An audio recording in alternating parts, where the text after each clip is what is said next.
Hello, brothers and sisters. I would just like to read you a couple of verses that underline the importance of God's Word. Without God's Word, we have no knowledge of the gospel, and having no knowledge of the gospel is having no knowledge of salvation. So I believe God's words to be very important.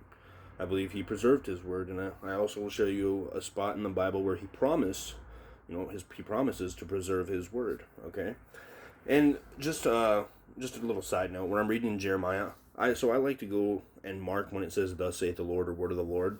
So you take where I'm reading Jeremiah, left, right page, flip, left, right page, 4 pages, and in those 4 pages it says "Thus saith the Lord" or "the Word of the Lord," or something like that, where the Lord is speaking. It says it 24 times just in 4 pages, and I'll tell you what, it was important every single time. You know what I mean? God isn't talking to us and just for funsies.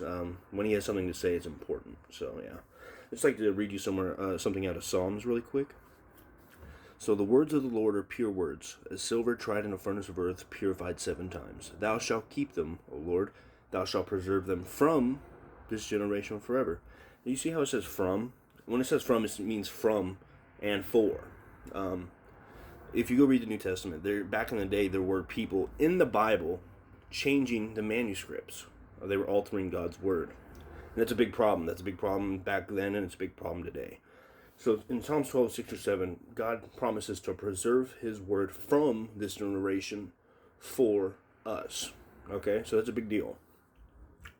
And I'd like to just go down and read Jeremiah 23:18 really quick. For who has stood in the counsel of the Lord, and hath perceived and heard His word? Who hath marked His word, and heard it? Alright?